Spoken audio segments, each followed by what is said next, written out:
Hello everyone, मैं हूं मंगल कुमार शर्मा और आप सभी का स्वागत है आपके अपने चैनल एमएस स्टडी गुरु के ऊपर।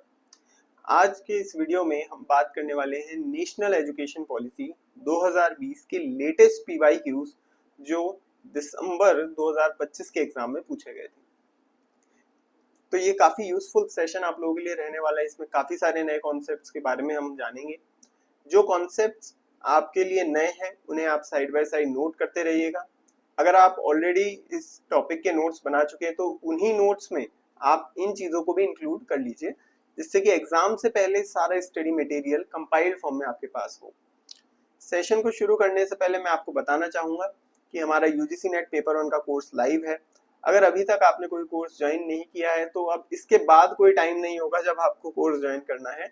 ये अब लास्ट टाइम है, एकदम एंड टाइम है, हाई टाइम है जब आपको ये कोर्स ज्वाइन कर लेना चाहिए। इस कोर्स में आपको 100% रिकॉर्डेड कवरेज मिलेगी। जो कुछ भी हम कवर करवा चुके हैं वो आपको रिकॉर्डेड फॉर्म में मिलेगा और डेली बेसिस पे आप 3 से 4 वीडियोस देखते चलिए, साथ के साथ नोट्स को पढ़ते चलिए। नोट्स भी आपको पीडीएफ फॉर्मेट में मिल जाएंगे जिसे आप डाउनलोड करके प्रिंट करके पढ़ सकते हैं। फिर जो आपके डाउट्स होंगे आप डाउट क्लियरिंग सेशन में पूछ सकते हैं या फिर 24/7 व्हाट्सएप पर आप अपने डाउट्स मुझे भेज सकते हैं। हमारी टीम काफी एक्टिव रहती है इसके ऊपर। विद इन 24 आवर्स आपको यहाँ पे रिप्लाई किया जाता है। प्रीवियस ईयर क्वेश्चंस का डिटेल एनालिसिस आपको यहाँ मिलता है, जैसा कि इस वीडियो में हम आपको देने वाले हैं। इससे आपको आइडिया मिलता है कि हाल फिलहाल में किस तरह के क्वेश्चंस एग्जाम में पूछे जा रहे हैं, लेटेस्ट पैटर्न क्या है और इन अलग अलग तरह के क्वेश्चंस को हमें एग्जाम में किस तरह से अप्रोच करना चाहिए। यूनिट वाइज क्विज आपको प्रोवाइड किया जाता है आपकी प्रैक्टिस के लिए। हैंड्स ऑन प्रैक्टिस, एकदम रियल एग्जाम जैसा एक्सपीरियंस आपको यहाँ मिलता है। और जब आप हमारा कोर्स ज्वाइन करते हैं तब आप एक ई सर्टिफिकेट भी दिया जाता है। साथ ही अगर आप इकोनॉमिक्स के स्टूडेंट हैं और चाहते हैं पेपर 1 और पेपर 2 इकोनॉमिक्स दोनों एक साथ एक ही जगह पर प्रिपेयर हो जाएं, तो आप एकदम सही प्लेटफॉर्म पे आए हैं। इकोनॉमिक्स के लिए बहुत अच्छा प्लेटफॉर्म है एमएस स्टडी गुरु। यहाँ पे UGC net, CUET PG economics, RBI assistant professor जैसे तमाम इकोनॉमिक्स के एग्जाम हैं जिसकी तैयारी हम आप लोगों को करवाते हैं। तो बिना किसी देरी के लिंक डिस्क्रिप्शन में है, go and check out the course. तो चलिए हमारा सेशन शुरू करते हैं। तो ये रहा पहला सवाल आपकी स्क्रीन पर। Given below are two statements. तो ये असर्शन और रीजन वाला क्वेश्चन है।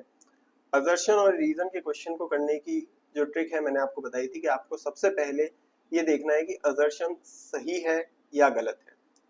अगर असर्शन गलत हो जाता है तो फिर डायरेक्टली आपका आंसर फोर्थ हो जाएगा कि असर्शन सही नहीं है लेकिन रीजन सही है।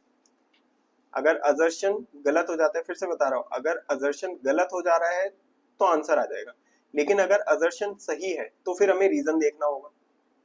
अगर रीजन गलत है तो फिर आपका आंसर हो जाएगा थर्ड कि असर्शन तो सही है लेकिन रीजन गलत है। ठीक है। अगर असर्शन और रीजन दोनों सही है तो फिर आपको ये देखना होगा क्या ये दोनों कनेक्टेड हैं या अलग अलग चीजों की बात कर रहे हैं। इसके कुछ तरीके होते हैं, जैसे असर्शन को लिख के आप फिर बीच में बिकॉज को जोड़ने की कोशिश कीजिए। असर्शन पढ़िए और बिकॉज लगा के फिर रीजन पढ़िए। इफ इट मेक सेंस तो फिर हमारा आंसर हो जाएगा फर्स्ट कि असर्शन और रीजन दोनों सही है और जो रीजन है असर्शन का करेक्ट एक्सप्लेनेशन भी है। और अगर उन दोनों को हम कनेक्ट नहीं कर पा रहे हैं तो फिर हमारा आंसर सेकंड हो जाएगा। तो असर्शन पढ़ते हैं। National education policy 2020 NEP 2020 visualised research intensive universities. National education policy 2020 ने रिसर्च इंटेंसिव यूनिवर्सिटीज की कल्पना की। कारण क्या बता रखा है, NEP 2020 envisioned university as a place which lays equal emphasis on teaching and research। NEP 2020 ने यूनिवर्सिटी को एक ऐसी जगह के रूप में देखा जो टीचिंग और रिसर्च पर बराबर जोर देती है। तो बताइए इसका आंसर क्या होगा। मैं चाहूंगा कि आप कमेंट में साथ के साथ मुझे इसके आंसर भी बताते रहें। और अभी आंसर बताना देखो काफी आपके लिए हेल्पफुल है कि साथ ही साथ आप प्रैक्टिस करते रहेंगे। जो आंसर सही हो जाए वेल एंड गुड, जो नहीं होता है वो क्वेश्चन, वो कॉन्सेप्ट आप अपने नोट्स में शामिल करते चलें। तो बताइए इसका आंसर क्या होगा। कमेंट में।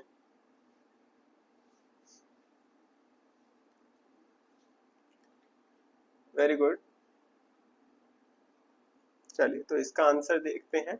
इसका आंसर है कि दोनों सही हैं और रीजन असर्शन का एकदम करेक्ट एक्सप्लेनेशन भी है। ठीक है, क्योंकि एनईपी 2020 में इस चीज पर जोर दिया गया है कि यूनिवर्सिटीज सिर्फ टीचिंग के लिए नहीं है, यूनिवर्सिटीज में रिसर्च भी होनी चाहिए। इसलिए रिसर्च इंटेंसिव यूनिवर्सिटीज का कॉन्सेप्ट एनईपी 2020 लेकर आया है और टीचिंग और रिसर्च दोनों पे इक्वल एम्फेसिस यहाँ पे दिया गया है।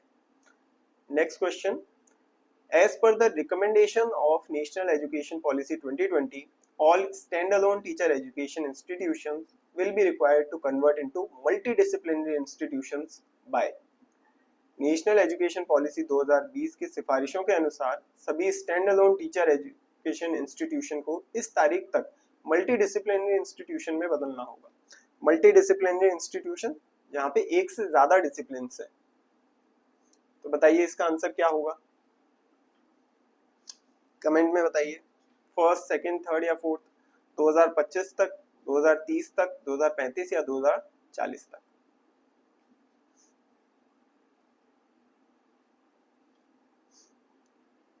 तो इसका आंसर है 2030 तक। जी हाँ, 2030 तक का टारगेट लिया गया है कि stand alone teacher education institutions को मल्टी डिसिप्लिनरी इंस्टीट्यूशंस में चेंज किया जाए। अगला क्वेश्चन देखिए, arrange the following phrases in the vision of NEP 2020 in the correct sequence of their appearance. राष्ट्रीय शिक्षा नीति 2020 के विजन दृष्टिकोण में निम्नलिखित वाक्यांशों को उनके आने के सही क्रम में व्यवस्थित करें। तो एक एक करके इन स्टेटमेंट्स को हम पढ़ते हैं। A conscious awareness of one's role and responsibilities in a changing world. बदलती दुनिया में अपनी भूमिकाओं और जिम्मेदारियों के प्रति सचेत जागरूकता। An education system rooted in Indian ethos. भारतीय लोकाचार में रची बसी एक शिक्षा प्रणाली। Developing a deep sense of respect towards the fundamental duties and constitutional values. मौलिक कर्तव्यों और संवैधानिक मूल्यों के प्रति सम्मान की गहरी भावना विकसित करना। Transforming Bharat into an equitable and vibrant knowledge society. Bharat को एक न्याय संगत और जीवंत ज्ञान समाज में परिवर्तित करना। Instilling among leaders a deep rooted pride in being Indian. शिक्षार्थियों में भारतीय होने पर गहरा गर्व जगाना। तो बताइए इसका सही क्रम क्या होगा, किस क्रम में इसे एनईपी 2020 में शामिल किया गया है, किस क्रम में इसे एनईपी 2020 में शामिल किया गया है।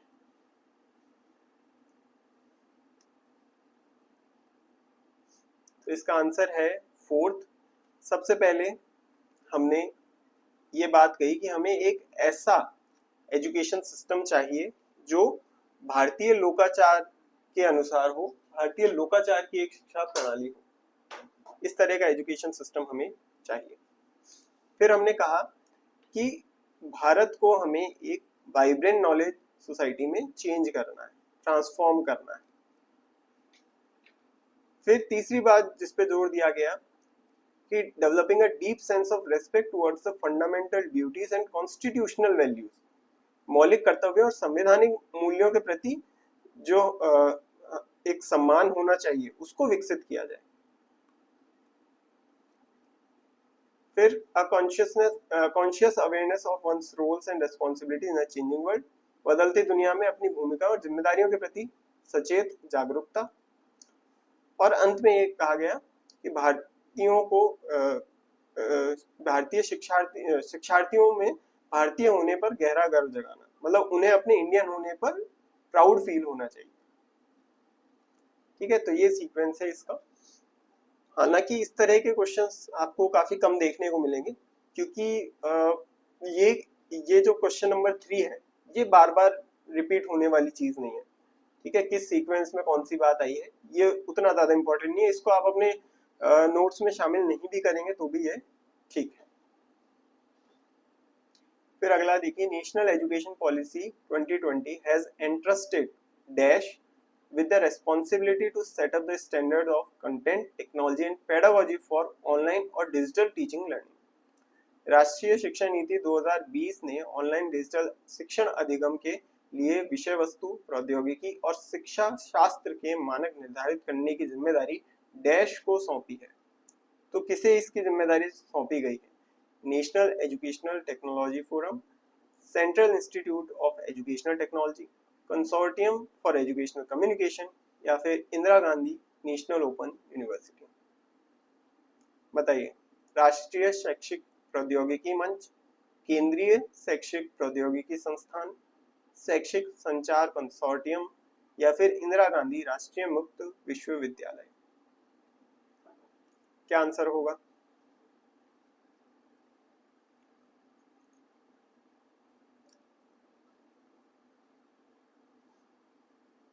बताइए।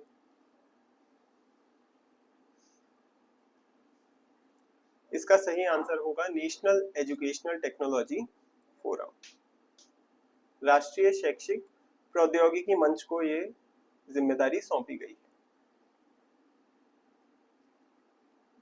Next is, as per the National Education Policy 2020, what % of learners from school and higher education were expected to have exposure to vocational education by 2025? राष्ट्रीय शिक्षा नीति 2020 के अनुसार 2025 तक स्कूल और उच्च शिक्षा के कितने प्रतिशत विद्यार्थियों को व्यावसायिक शिक्षा वोकेशनल एजुकेशन प्राप्त होने की उम्मीद थी? 30%, 35%, 40% या 50%? बताइए।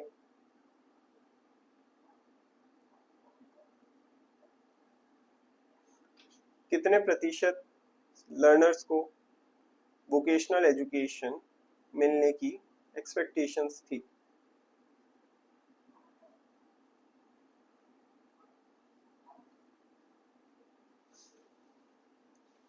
So the correct answer is 50%. 50% हमारे स्टूडेंट्स को वोकेशनल एजुकेशन 2025 तक मिलने की संभावना रही थी। अगला क्वेश्चन, इनमें से कौन कौन सी चीजें सही हैं वो हमें बतानी है। The NEP committee was headed by a prominent educationist, Sukhdev Thorat. NEP समिति की अध्यक्षता एक प्रमुख शिक्षाविद सुखदेव थोराट ने की थी। The NEP gives an umbrella term SEDG for minorities, women, SCs, ST and urban rural poor. NEP अल्पसंख्यकों, महिलाओं, अनुसूचित जाति, अनुसूचित जनजाति और शहरी ग्रामीण गरीबों के लिए एक व्यापक शब्द SEDG प्रदान करता है। The NEP reiterates the Kothari Commission recommendation in 1964 to 66 to spend 6% of GDP on education. NEP शिक्षा पर GDP का 6% खर्च करने के लिए 1964 से 1966 के कोठारी आयोग की सिफारिश को दोहराता है। The NEP promotes philanthropic education system. NEP परोपकारी शिक्षा प्रणाली को बढ़ावा देता है। The states of Karnataka and Tamil Nadu have rejected the NEP and made their own state education policy commission. Karnataka और तमिलनाडु राज्यों ने NEP को खारिज कर दिया है और अपने स्वयं के राज्य शिक्षा नीति आयोग बनाए हैं। बताइए क्या आंसर होगा?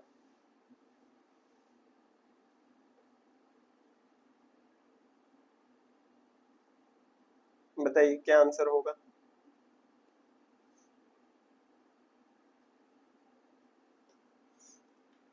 Answer is third. तो इसमें बस जो फर्स्ट है वो नहीं है, बाकी सभी सही हैं। ठीक है, देखिए ये क्वेश्चन वास्तव में तो काफी आसान क्वेश्चन था। इसमें ये क्वेश्चन वो था जो कि आप एलिमिनेशन से बड़ी आसानी से कर सकते हैं। ठीक है, एलिमिनेशन से ये काफी आसानी से किया जाने वाला क्वेश्चन था। ठीक है, क्योंकि किसने हेड करी थी एनईपी की एनईपी कमेटी? मुझे कमेंट में बताइए। किसने हेड की थी एनईपी कमेटी?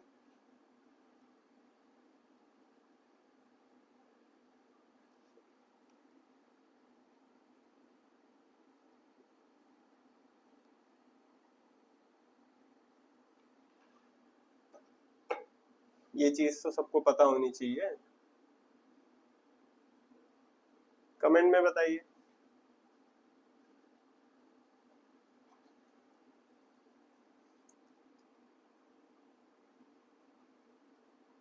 कस्तूरी रंगन जी ने हेड करी थी ना, तो ए ऑप्शन तो यहीं पे एलिमिनेट हो जाता है।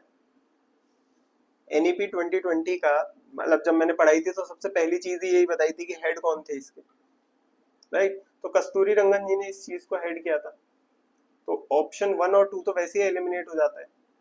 फिर बचे हुए में जो है सभी चीजें सही हैं, ठीक है।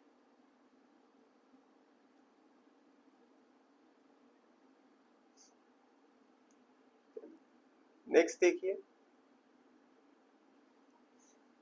As per the national education policy 2020, what percent of leaders from school and higher education were expected to have exposure to vocational education by 2025?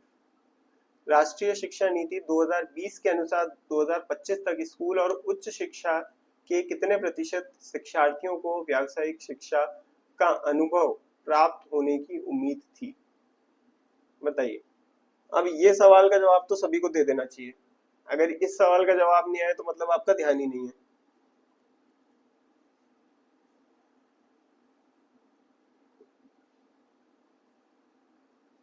बताइए इस सवाल का जवाब क्या होगा? अभी थोड़ी देर पहले ही हमने इस सवाल को किया है, ये सवाल शायद 2 पेपर्स में आ गया होगा तो 2 बार रिपीट हो गया। अभी थोड़ी देर पहले इस क्वेश्चन को किया था।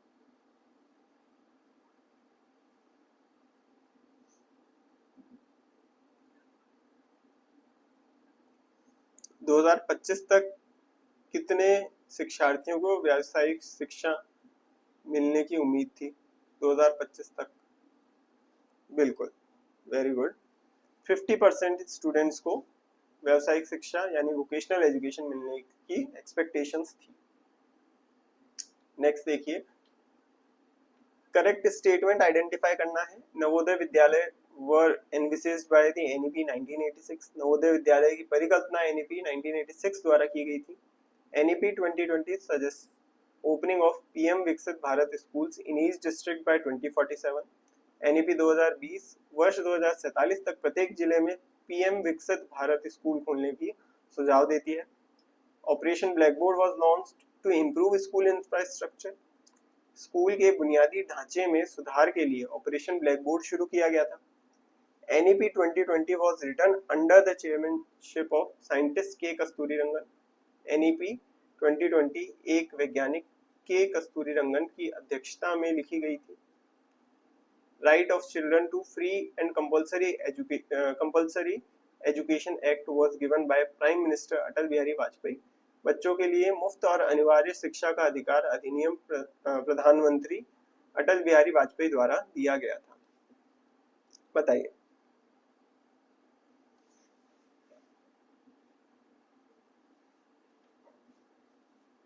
कौन कौन सा सही है बताइए।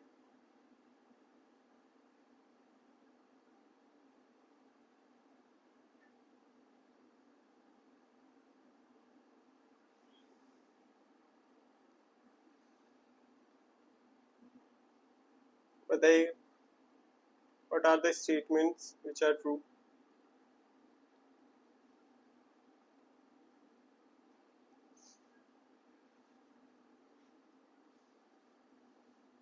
कौन कौन से स्टेटमेंट्स सही हैं?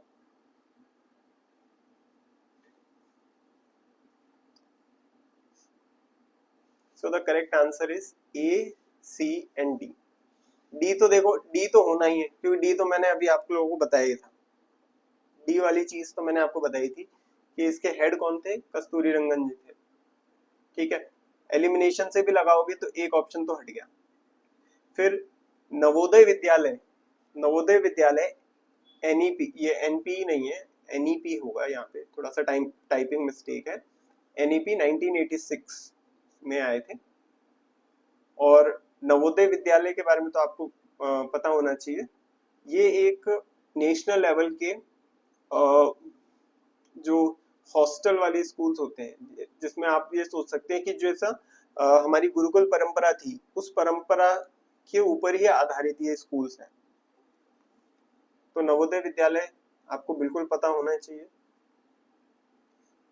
ठीक है। और ये मैंने आपको बताया था, अगर ए और डी को आप देखेंगे तो दो ऑप्शन तो यहीं से हट जाएंगे, बाकी सी भी सही है। ऑपरेशन ब्लैक बोर्ड, इसको लॉन्च किया गया था कि स्कूल के अंदर जो बेसिक फैसिलिटीज हैं, बेसिक नेसेसिटीज हैं, जैसे आपके क्लीन ड्रिंकिंग वाटर की फैसिलिटी, वॉशरूम्स होने चाहिए स्कूल्स के अंदर। स्कूल्स जो हैं वो उनका प्रॉपर एक कोई सेटअप होना चाहिए, बिल्डिंग होना चाहिए, ऐसे पेड़ के नीचे वाले स्कूल नहीं होने चाहिए। उसके अंदर बेसिक फैसिलिटीज जैसे ब्लैक बोर्ड होना चाहिए। तो ये सभी ऑपरेशन ब्लैक बोर्ड के अंदर लाए गए थे कि जो स्कूल्स हैं इनका बेसिक इंफ्रास्ट्रक्चर हम इम्प्रूव कर सकें। So the correct answer is A, C and D. Next देखिए, in the national education policy 2020 which body has been proposed to frame graduate attributes for higher education program? राष्ट्रीय शिक्षा नीति 2020 में उच्च शिक्षा कार्यक्रमों के लिए स्नातक गुण तैयार करने के लिए किस निकाय का प्रस्ताव किया गया है? University grants commission, university departments of curriculum studies, national council for teacher education या जनरल एजुकेशन काउंसिल? बताइए। विश्वविद्यालय अनुदान आयोग, पाठ्यचर्या अध्ययन के विश्वविद्यालय विभाग, राष्ट्रीय शिक्षक शिक्षा परिषद या फिर सामान्य शिक्षा परिषद? बताइए।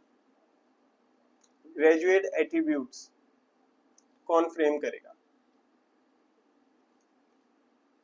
किसके लिए प्रस्ताव दिया गया था?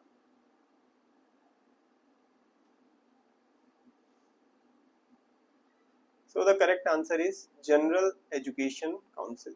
इसमें जो 4 बॉडीज है जिसके अंदर की एजुकेशन प्रोग्राम से रिलेटेड जो काम करना है, किसको करना है? जनरल एजुकेशन काउंसिल को करना है। तो ये ग्रेजुएट एट्रीब्यूट्स, स्नातक गुण जो तैयार करने का कार्य है, वो भी पढ़ाई से रिलेटेड ही है, एजुकेशन से रिलेटेड ही है। तो इसलिए जनरल एजुकेशन काउंसिल, सामान्य शिक्षा परिषद ये काम करेगा, ऐसा सुझाव दिया गया है।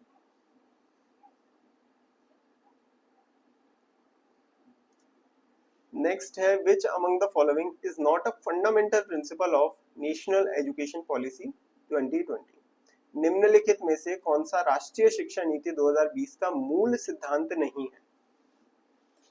Highest priority to foundational literacy and numeracy, emphasis on conceptual understanding, promoting translingualism and the power of language, respect for diversity and local context. बुनियादी साक्षरता और संख्या ज्ञान को सर्वोच्च प्राथमिकता, वैचारिक समझ पर जोर, बहुभाषिकता और भाषा की शक्ति को बढ़ावा देना, विविधता और स्थानीय संदर्भ के प्रति सम्मान। बताइए, किस फंडामेंटल प्रिंसिपल पर जोर नहीं दिया गया है? ध्यान रखना, नहीं दिया गया है। किस मूल सिद्धांत पर एनईपी 2020 ने जोर नहीं दिया है, वो बताना है हमें।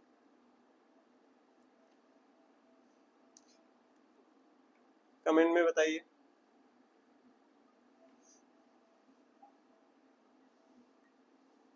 वेरी गुड, सभी लोग बताइए।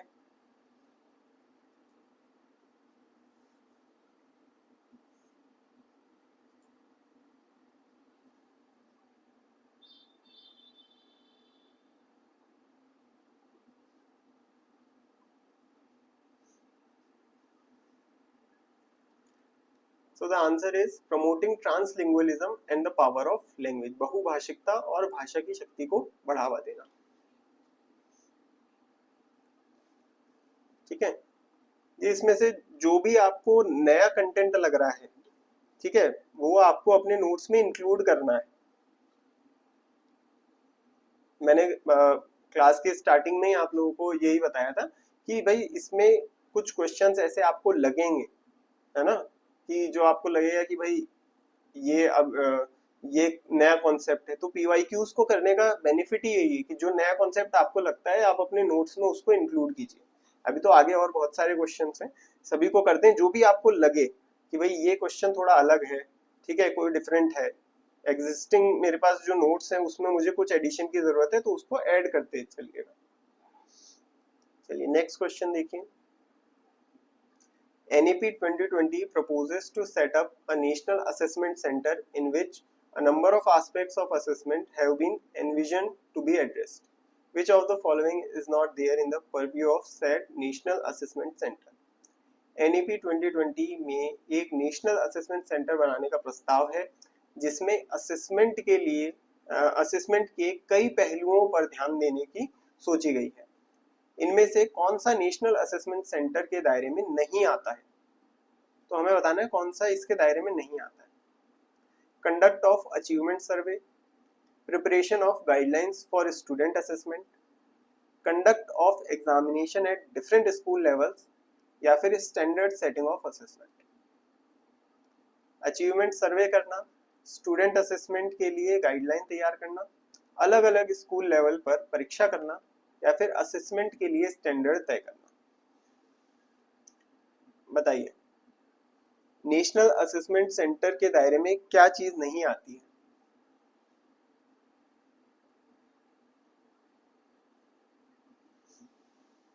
काफी इजी क्वेश्चन है, वैसे थोड़ा सा इंट्यूटिवली आप सोचेंगे तो इसके अंदर आपको आंसर मिल जाएगा।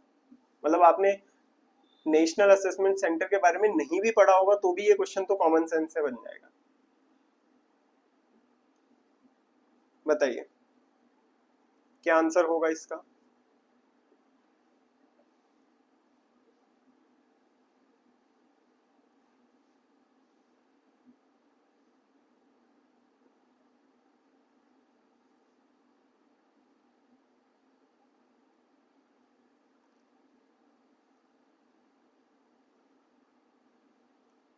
सोच के बताइए, ध्यान से समझिए इस क्वेश्चन को, कॉमन सेंस से भी आप इस सवाल का जवाब दे सकते हैं। Conduct of examination at different school levels, भाई स्कूल के एग्जाम तो स्कूल ही करवाएगा ना, स्कूल के एग्जाम तो स्कूल ही करवाएगा, राइट? स्कूल लेवल पे एग्जाम करवाना ये नेशनल असेसमेंट सेंटर का काम नहीं होगा। चलिए, which of the following approach as per the NEP 2020 cannot be considered as an approach of experiential learning? NEP 2020 के अनुसार इनमें से किस तरीके को एक्सपीरियंशियल लर्निंग का तरीका नहीं माना जा सकता है? Pedagogy based on story telling, engagement of students in various exploration, reduction of curriculum content, integration of art across the curriculum pedagogy। कहानी सुनाने पर आधारित पेडागोजी, स्टूडेंट्स को अलग अलग खोज में शामिल करना, करिकुलम कंटेंट में कमी लाना, या फिर करिकुलम पेडागोजी में आर्ट को शामिल करना। अगेन ये क्वेश्चन भी आप थोड़ा कॉमन सेंस से सोच के देखिए, इनमें से ऐसी कौन सी चीज है जो एक्सपीरियंशियल लर्निंग को बढ़ाएगी नहीं? इनमें से ऐसी कौन सी चीज है जो एक्सपीरियंशियल लर्निंग को नहीं बढ़ाने वाली? सोच के देखिए।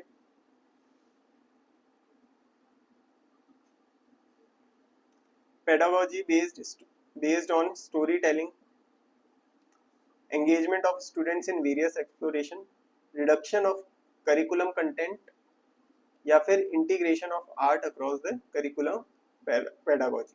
इनमें से कौन सी चीज है जो आपकी लर्निंग को नहीं बढ़ाएगी? एक्सपीरियंशियल भी छोड़ो, इनमें से कौन सी चीज है जो लर्निंग को बढ़ाने का काम नहीं करेगी?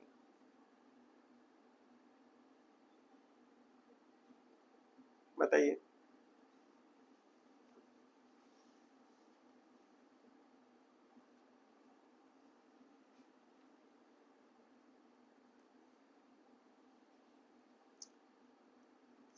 So the answer is third, कि भाई अगर करिकुलम कंटेंट को आप रिड्यूस कर दोगे तो आपकी लर्निंग कैसे बढ़ेगी, है ना? तो ये मतलब कॉमन सेंस से बनने वाले भी काफी सारे इसमें क्वेश्चंस हैं।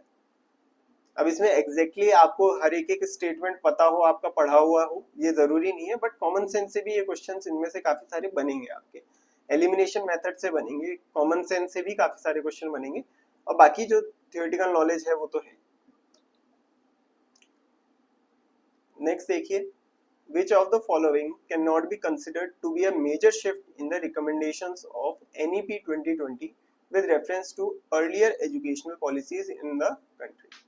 देश में पहले की एजुकेशन पॉलिसी के संदर्भ में NEP 2020 की सिफारिशों में इनमें से किसे बड़ा बदलाव नहीं माना जा सकता। तो इनमें से ऐसी कौन सी चीज है जिसको बड़ा बदलाव नहीं माना जा सकता?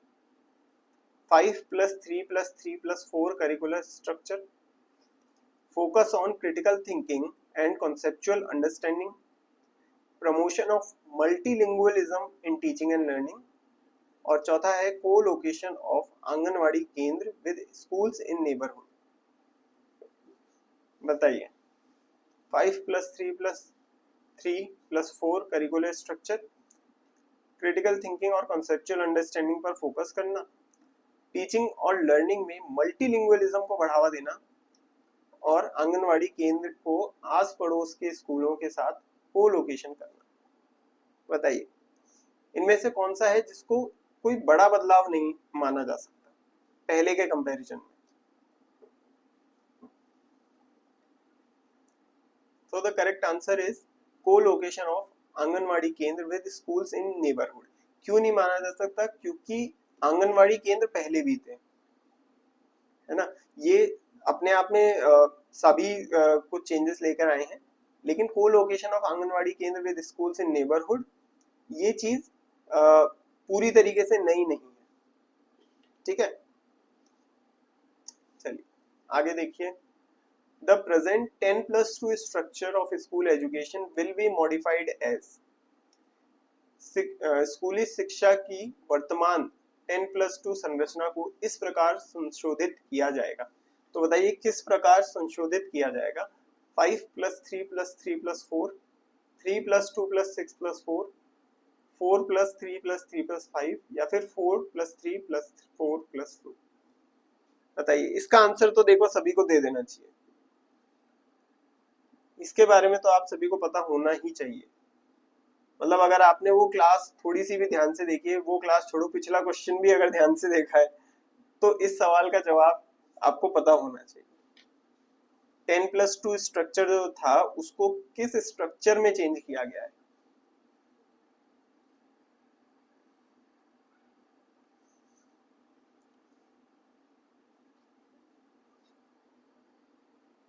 बिल्कुल सही, वेरी गुड। 5+3+3+4 स्ट्रक्चर में चेंज किया गया है। अगला सवाल देखिए, NEP 2020 lays emphasis on ECCE from age 3. What does ECCE stands for? Basically पूछा है ECCE का फुल फॉर्म क्या है। बताइए क्या फुल फॉर्म है? Early continuous child education, early childhood care and education, early child caring education, या फिर अर्ली चाइल्डहुड कंपलसरी एजुकेशन? सीधा सीधा फुल फॉर्म पूछा गया है ECCE का। ECCE की फुल फॉर्म बताइए। ECCE की फुल फॉर्म बताइए, क्या फुल फॉर्म होगी?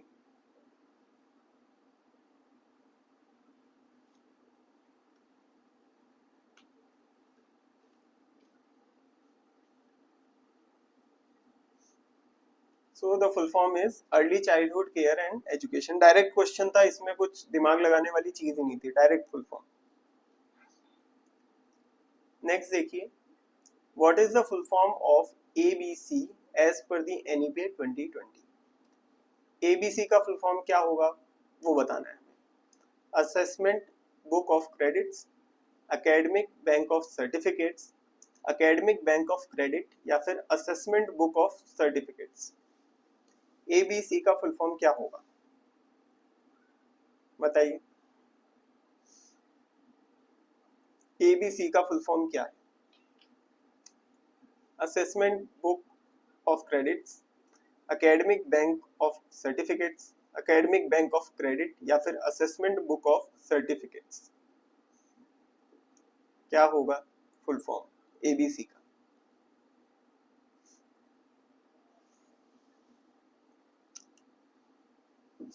सो एबीसी का फुल फॉर्म यहाँ पे होगा academic bank of credit. Next question, as per the NEP 2020 students holistic multi-dimensional progress card will be redesigned in which of the following format? NEP 2020 के अनुसार students के holistic multi dimensional progress card को इनमें से किस format में redesign किया जाएगा? Continuous progress card, 360 degree progress card, comprehensive progress card या फिर टेब्यूलर प्रोग्रेस कार्ड? बताइए किस तरह के प्रोग्रेस कार्ड में इसे बदला जाएगा? मतलब हमारी जो मार्कशीट आती है वो कैसी होगी, हमारा प्रोग्रेस कार्ड कैसा होगा? कमेंट में बताइए सभी।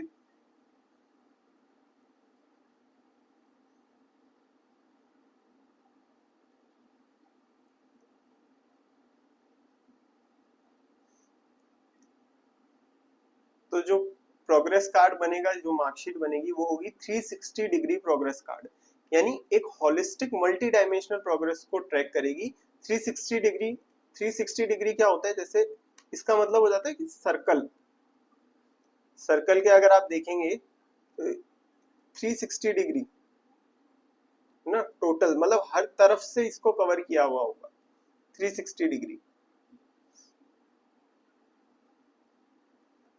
नेक्स्ट देखिए, what are the classes which cover at secondary stage according to NEP 2020 curriculum structure? NEP 2020 curriculum structure के अनुसार सेकेंडरी स्टेज में कौन सी क्लास शामिल है? बताइए कौन सी क्लास शामिल है? Class 9 to 12, class 6 to 8, class 9 to 10 या फिर क्लास 6 to 9? बताइए सेकेंडरी स्टेज में कौन सी क्लासेस कवर्ड है? सेकेंडरी स्टेज में कौन सी क्लासेस कवर्ड है?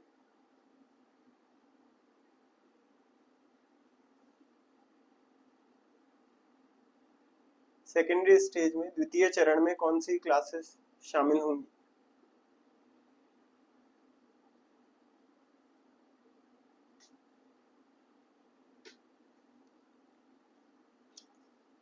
So the correct answer is class 9 to 12. Next देखिए, which course will be discontinued as per National Education Policy 2020? National education policy 2020 के अनुसार कौन सा कोर्स बंद कर दिया जाएगा? बताइए कौन सा कोर्स बंद कर दिया जाएगा, मतलब कौन सा कोर्स बंद कर दिया गया है? एमएड, एमफिल, पीएचडी या एडडी? एडडी तो कोई कोर्स नहीं होता, देखो एमएड, एमफिल, पीएचडी, इनमें से कौन सा कोर्स बंद कर दिया जाएगा? सो the correct answer is MPhil. आज के समय में एमफिल को बंद कर दिया गया है।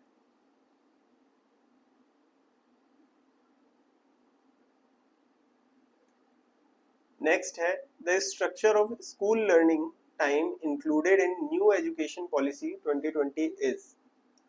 नई शिक्षा नीति 2020 में शामिल स्कूल सीखने के समय की संरचना है, कौन सी संरचना है? बताइए 4+3+4+4, 3+4+4+4, 3+5+3+4 या फिर 5+3+3+4? बताइए।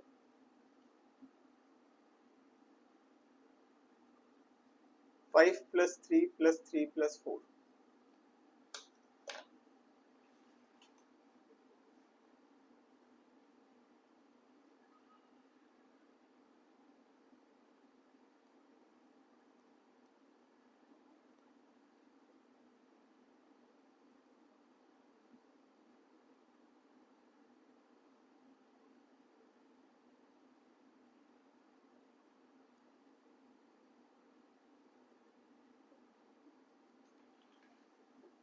चलो बहुत बढ़िया।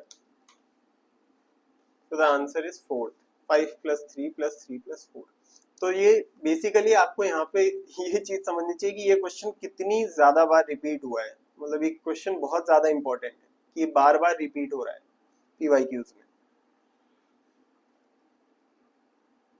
नेक्स्ट देखिए, according to new education policy 2020, the gross enrolment ratio in higher and vocational education is expected to reach 50% by कौन से साल तक पहुंच जाएगा?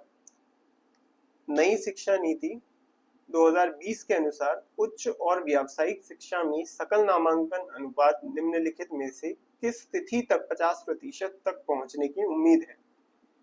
तो व्यावसायिक शिक्षा में 50% तक एनरोलमेंट कौन से साल तक हो जाएगा? 2035, 2040, 2025 या 2030? बताइए। ये क्वेश्चन भी अभी तीसरी बार रिपीट हो रहा है, कई बार रिपीट हुआ है ये एनईपी में, पीवाईक्यूज में ये क्वेश्चन, सेम क्वेश्चन अभी इस क्लास में तीसरी बार रिपीट हो रहा है। तो इस सवाल का जवाब तो सभी को देना चाहिए।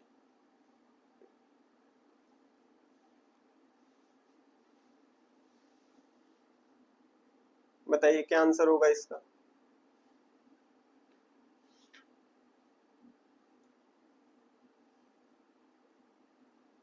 So correct answer is 2035. Next देखिए, all students will take school examination in grades dash conducted by the appropriate authority according to new education policy 2020. सभी छात्र नई शिक्षा नीति 2020 के अनुसार उपयुक्त प्राधिकारी द्वारा आयोजित डैश ग्रेड में स्कूल परीक्षाएं देंगे। तो कौन सी क्लासेस में एग्जाम होंगे एज पर एनईपी 2020? बताइए। Second class, fifth class, eighth class, या फिर सेकेंड, फिफ्थ और सेवंथ क्लास, या थर्ड, फिफ्थ और एट्थ क्लास, या फिर थर्ड, फिफ्थ और seventh class?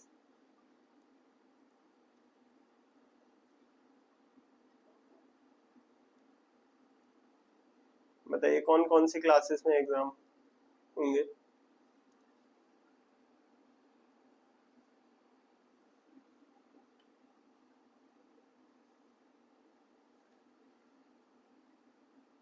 So the answer is 3, third class, fifth class और एट्थ क्लास में एग्जाम होंगे। तो ये आपके बोर्ड एग्जाम के जैसे से ही एग्जाम होंगे जो अलग से इसमें लिए जाएंगे, थर्ड क्लास, फिफ्थ क्लास और eighth class. Next, in NEP 2020 new pedagogical structure, which of the following years or age are identified in the category of foundational years or levels? NEP 2020 में नए पेडागोजिकल स्ट्रक्चर में नीचे दिए गए सालों या उम्र में से कौन से बच्चों को फाउंडेशनल ईयर्स या लेवल की कैटेगरी में पहचाना गया है? तो फाउंडेशनल में किन किन एज के बच्चों को या किन क्लासेस के बच्चों को रखा गया है? डायरेक्ट क्वेश्चन है, बहुत ही आसान क्वेश्चन है। बताइए। 2 से 4 साल के बच्चे जो बाल वाटिका में पढ़ रहे हैं, 3 से 6 साल के बच्चे जो आंगनवाड़ी या प्री स्कूल या बाल वाटिका में पढ़ रहे हैं, 4 से 8 साल के बच्चे जो क्लास फर्स्ट और सेकंड में है, या फिर 6 से 8 साल के बच्चे जो क्लास फर्स्ट और सेकंड में। और इनमें से कौन सा कॉम्बिनेशन सही होगा? B and C, B and D, A and B या फिर ए एंड सी? चलो very nice. So the correct answer is B and D, यानी 3 से 6 साल के बच्चे जो आंगनवाड़ी में पढ़ रहे हैं और उसके बाद क्लास 1 एंड 2 जो 6 से 8 साल के बच्चे, बी एंड डी।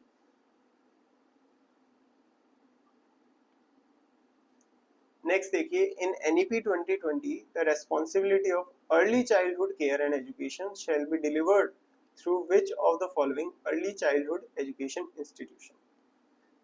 एनईपी 2020 में अर्ली चाइल्डहुड केयर और एजुकेशन की जिम्मेदारी नीचे दिए गए अर्ली चाइल्डहुड एजुकेशन इंस्टीट्यूशन में से किसके जरिए दी जाएगी?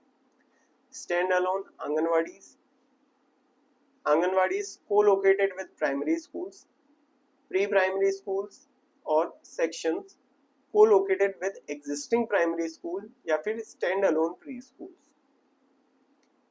बताइए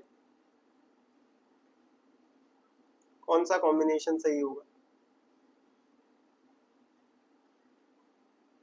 इनमें से कौन कौन सी इंस्टीट्यूशंस हैं जो early childhood care and education provide कर सकती है, कौन कौन सी इंस्टीट्यूशंस हैं।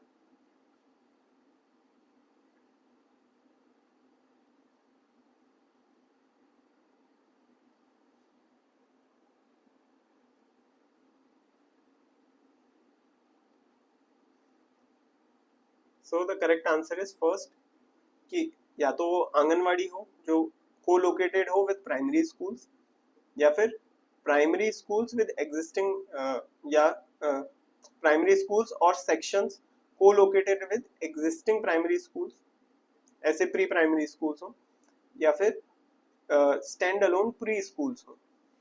इन सभी में अर्ली चाइल्डहुड एजुकेशन दी जा सकती है।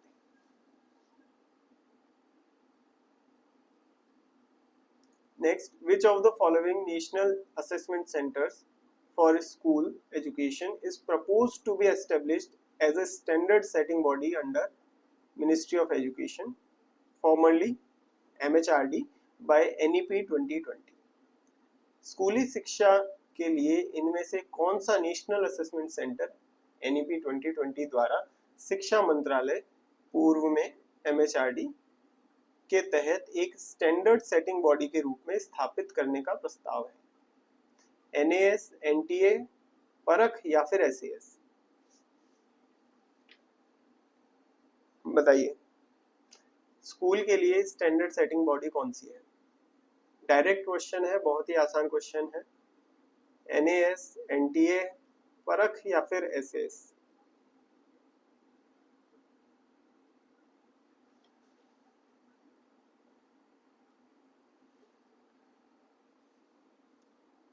Which institution?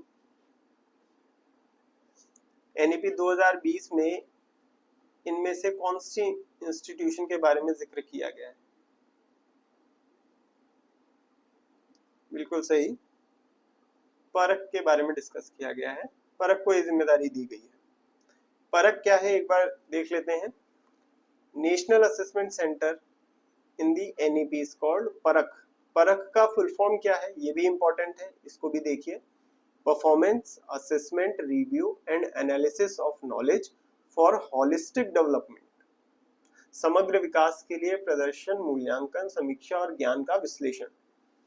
ठीक है, जिसको एस्टेब्लिश किया गया था 2023 में, फरवरी 2023 में इसको एस्टेब्लिश किया गया था अंडर NCERT। ठीक है, इसका काम क्या है। Its purpose is to set norms, standards and guidelines for student assessment and evaluation across all school boards।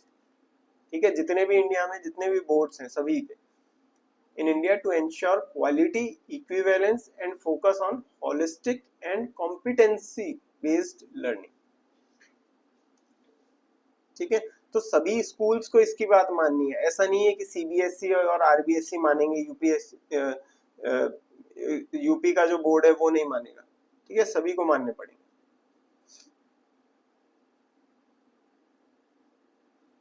Next, as per NEP 2020 recommendations, each teacher will be expected to participate in continuous professional development activities of NEP 2020 की सिफारिशों के अनुसार प्रत्येक शिक्षक से निरंतर व्यावसायिक विकास गतिविधियों में भाग लेने की उम्मीद की जाएगी। At least 50 hours per every year, at most 50 hours per every 3 year, at least 50 hours per every 3 year या फिर at most 50 hours per every year। हर साल कम से कम 50 घंटे, हर 3 साल में अधिकतम 50 घंटे, हर 3 साल में कम से कम 50 घंटे या फिर हर साल अधिकतम 50 घंटे। बताइए क्या होगा इसका आंसर।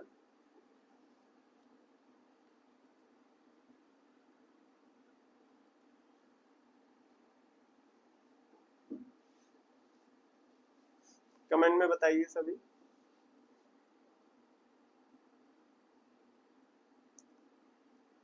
एक टीचर को कितने टाइम प्रोफेशनल डेवलपमेंट एक्टिविटीज में पार्टिसिपेट करना होगा?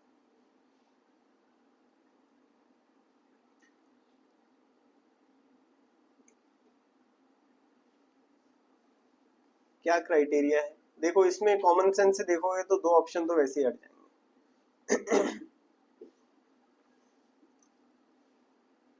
तो इसका आंसर है एटलीस्ट 50 आवर्स पर डे।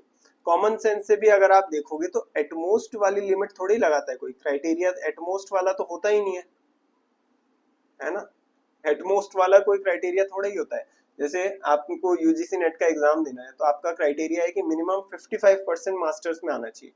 कोई मैक्सिमम क्राइटेरिया थोड़ी हो सकता है कि नहीं भाई मैक्सिमम 60% तक ही ये दे सकते हैं, 60% से ज्यादा आएगा किसी के मार्क्स मान लो तो वो नहीं दे सकता, ऐसा तो होगा नहीं। क्राइटेरिया है तो हमेशा मिनिमम वाली होनी चाहिए। तो या तो at least 50 hours per every year होना चाहिए या फिर at least 50 hours per every 3 year होना चाहिए, है ना? तो उसमें भी अगर थोड़ा कॉमन सेंस से देखोगे तो at least 50 hours per every year, it make sense कि भाई एक साल में 50 घंटे आपको देने हैं, हर 3 साल में मिनिमम 50 घंटे, ये तो बहुत कम हो जाएगा। ठीक है, तो एक साल में एटलीस्ट 50 घंटे आपको इन एक्टिविटीज में देने हैं। Next, NEP 2020 has recommended that mathematics and computational thinking be given increased emphasis in the school curriculum form. NEP 2020 ने सिफारिश की है कि स्कूल के पाठ्यक्रम में गणित और कंप्यूटेशनल सोच पर अधिक जोर दिया जाना चाहिए। कौन से स्टेज पर? Middle stage, preparatory stage, foundational stage या सेकेंडरी स्टेज? मध्य चरण, प्रारंभिक चरण, आधारभूत चरण या फिर माध्यमिक चरण? कौन से चरण पे ज्यादा ध्यान देना है बताइए?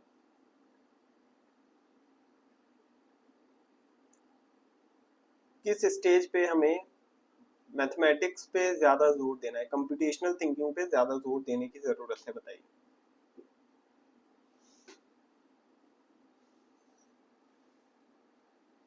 मध्य चरण, प्रारंभिक चरण, आधारभूत चरण या फिर माध्यमिक चरण?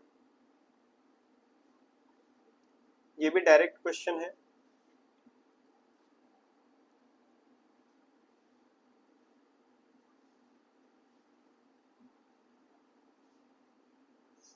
बताइए।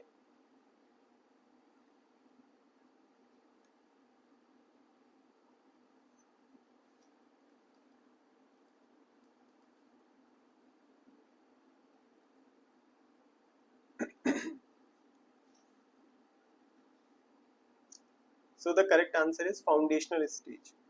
ठीक है, यानी आंगनवाड़ी और जो स्टार्टिंग की जो फर्स्ट सेकंड क्लास है वहां पे मैथमेटिक्स और कंप्यूटेशनल थिंकिंग पर ज्यादा जोर देने की जरूरत है।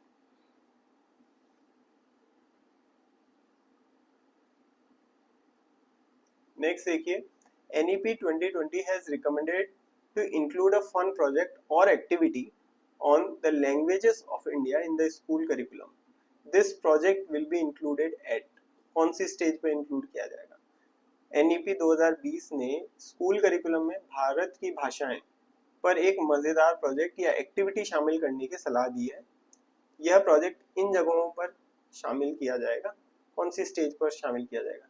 Preparatory stage, middle stage, secondary stage या फाउंडेशनल स्टेज? इसकी हिंदी थोड़ी, यहाँ पे हिंदी वाले ऑप्शन थोड़े गलत दिए हुए हैं।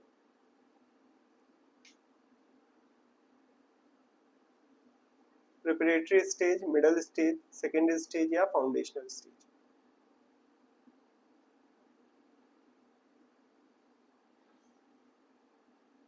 बताइए।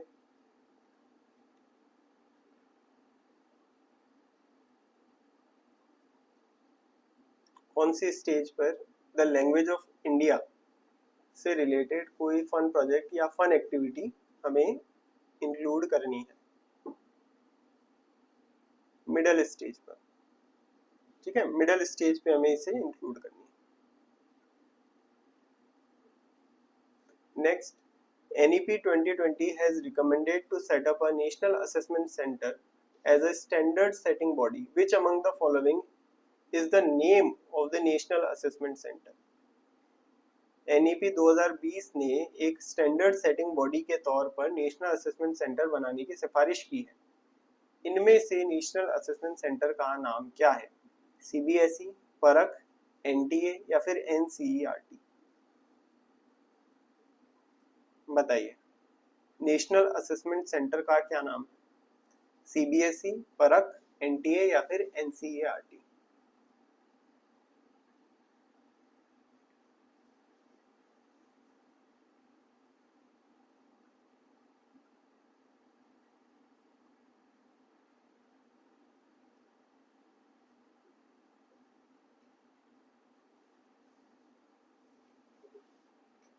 बताइए, नेशनल असेसमेंट सेंटर का क्या नाम है?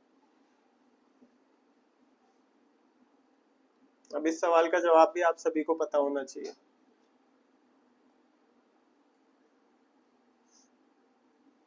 बिल्कुल सही, वेरी गुड। परख नाम है, ठीक है। पहले भी 2-3 क्वेश्चन परख के आ चुके हैं।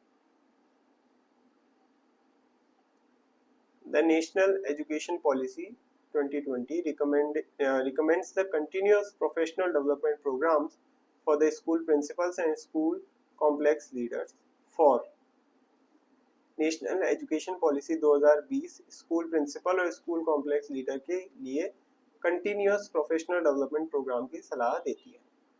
150 आवर्स और more every 3 years covering leadership and management skills, हर 3 साल में 150 घंटे या उससे ज़्यादा जिसमें लीडरशिप और मैनेजमेंट स्किल्स शामिल हो। 25 आवर्स और मोर every 6 months covering leadership and management skills as well as content and pedagogy, हर 6 महीने 25 घंटे या उससे ज़्यादा जिसमें लीडरशिप और मैनेजमेंट स्किल के साथ साथ कंटेंट और पेडागोजी भी शामिल हो। 50 आवर्स और more every year covering leadership and management skills only, हर साल 50 घंटे या उससे ज़्यादा जिसमें सिर्फ लीडरशिप और मैनेजमेंट स्किल्स शामिल हो। या फिर 50 आवर्स और more every year covering leadership and management skills as well as content and pedagogy, हर साल 50 घंटे या उससे ज़्यादा जिसमें लीडरशिप और मैनेजमेंट स्किल के साथ साथ कंटेंट और पेडागोजी भी शामिल हो।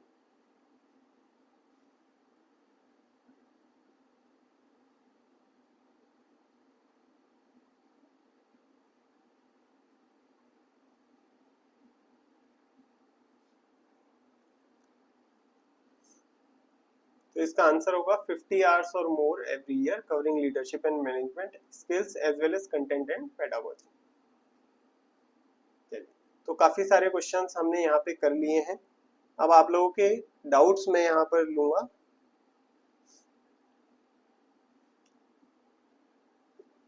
सर, जो प्ले बेस्ड एक्टिविटीज होती हैं वो तो फाउंडेशनल और प्रिपरेटरी स्टेज में आती हैं, तो इससे पहले वाले का आंसर मिडिल स्टेज कैसे हुआ? और सर ये वाला क्वेश्चन ना, फन प्रोजेक्ट या activity on the languages of India, ये मिडिल स्टेज पर कैसे हुआ? या ये एक एक्टिविटी है जो मिडिल स्टेज पर शामिल की गई है।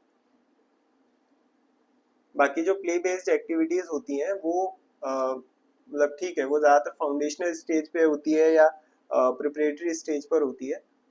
But the language of India ये एक पर्टिकुलर प्रोजेक्ट है या एक्टिविटी है जिसको मिडिल स्टेज में शामिल किया गया है कि बच्चे भारत के अलग अलग भाषाओं के बारे में जाने, समझें उसके बारे में। बच्चों को ये समझ में आए कि भाई तमिलनाडु में तमिल चलती है, केरल में मलयालम चलती है, ठीक है। इस तरह से अलग अलग भाषाएं वो समझ पाए।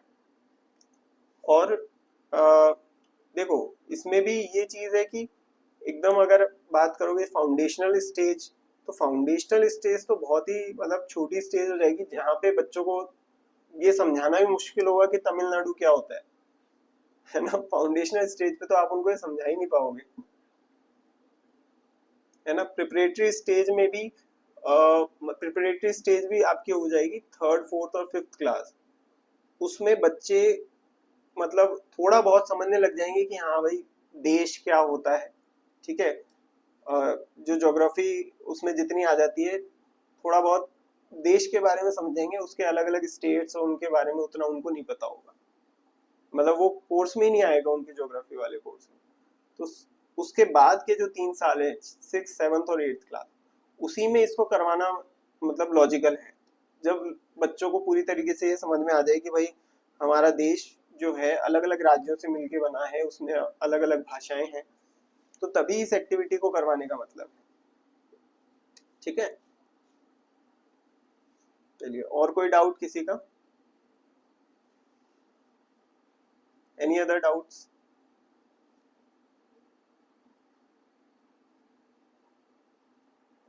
तो आज के लेक्चर में इतना ही। अगर लेक्चर पसंद आया हो तो इसे लाइक करें और अपने दोस्तों के साथ शेयर जरूर करें। और साथ ही मैं चाहूंगा कि आप हमारे टेलीग्राम चैनल को भी ज्वाइन कर लें। टेलीग्राम चैनल को ज्वाइन करने से कोई भी हमारी वीडियो आपसे मिस नहीं होगी। जो भी वीडियो यूट्यूब पर आती है उसकी नोटिफिकेशन पहले ही हम टेलीग्राम चैनल पर डाल देते हैं। लाइव आने से पहले टेलीग्राम चैनल पे हम नोटिफिकेशन डालते हैं, तो अगर आपके पास नोटिफिकेशन रहेगी तो आप उसे हैंड टू हैंड ज्वाइन कर सकते हैं। और अगर हैंड टू हैंड ज्वाइन नहीं कर सकते तो भी आपके पास लिंक रहेगी, आप बाद में आके अपना जो भी वीडियो है उसे कंप्लीट कर सकते हैं। तो मिलते हैं आपसे नेक्स्ट लेक्चर में। Thank you very much.